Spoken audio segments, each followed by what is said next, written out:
વસાવાના સમર્થકો હજુ પણ પોલીસ સ્ટેશનની બહાર નર્મદા જિલ્લાના ડેડિયાપાડાના ધારાસભ્ય એટલે કે ચૈતર વસાવાને નર્મદા પોલીસે તેમની ધરપકડ કરી હતી અને તેમને શનિવારે સાંજે રાજપીપળા ખાતે લોકલ ક્રાઇમ બ્રાન્ચની ઓફિસમાં પૂછપરછ માટે લઈ જવામાં આવ્યા હતા। એવી શક્યતા છે કે તેમને ડેડિયાપાડા પોલીસ સ્ટેશન ખસેડવામાં આવે। પરિસ્થિતિ નિયંત્રણમાં રાખવા અને આમ આદમી પાર્ટીના કાર્યકરોના ટોળાને ભેગા થતા અટકાવવા રાજપીપળા એલસીબી ઓફિસની બહાર પોલીસ બંદોબસ્ત ગોઠવી દેવામાં આવ્યો છે। તો ધારાસભ્ય ચૈતર વસાવા સામે ફરિયાદ મામલો જે રીતે ચૈતર વસાવાની ધરપકડ કરવામાં આવી હતી ત્યારે નર્મદા પોલીસ સ્ટેશન બહાર અત્યારે હાલ પણ લોકોના ટોળા તેમના સમર્થકોના ટોળા એકત્રિત થયેલા જોવા મળી રહ્યા છે।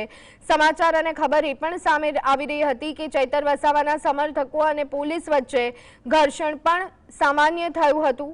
પંચાયત પ્રમુખને જાનથી મારી નાખવાની ધમકીને લઈ અને ફરિયાદ દાખલ થઈ હતી। ધારાસભ્ય ચૈતર વસાવા સામે ફરિયાદનો મામલો અને તેને લઈ અને અપડેટ। ડેડિયાપાડાના ધારાસભ્ય ચૈતર વસાવા સામે મોડી રાત્રે ગુનો નોંધાયો હતો। ત્યારબાદ તેઓને અહીંયા રાજપીપળા ખાતે લાવવામાં આવ્યા હતા। આપ તસવીરોમાં જોઈ રહ્યા છો, આ લોકલ ક્રાઇમ બ્રાન્ચની કચેરી છે, ત્યાં ગઈકાલથી લાવવામાં આવી સામે જે ડેડિયાપાડાના તાલુકા પંચાયતના પ્રમુખ છે તેઓએ ફરિયાદ નોંધાવી હતી અને ઝપાઝપી કરવાનો ગુનો નોંધાયો હતો।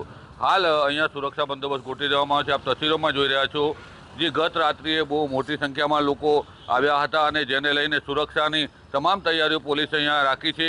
કારણ કે આજે જે ચૈતર વસાવા છે તેઓને ડેડિયાપાડા ખાતે કોર્ટમાં લઈ જવામાં આવે તેવી શક્યતાઓ રહેલી છે। હાલ નર્મદા જિલ્લા પોલીસ ચુસ્ત બંદોબસ્ત ગોઠવ્યો છે અને જે તમામ તૈયારીઓ છે તે કરી દેવામાં આવી છે।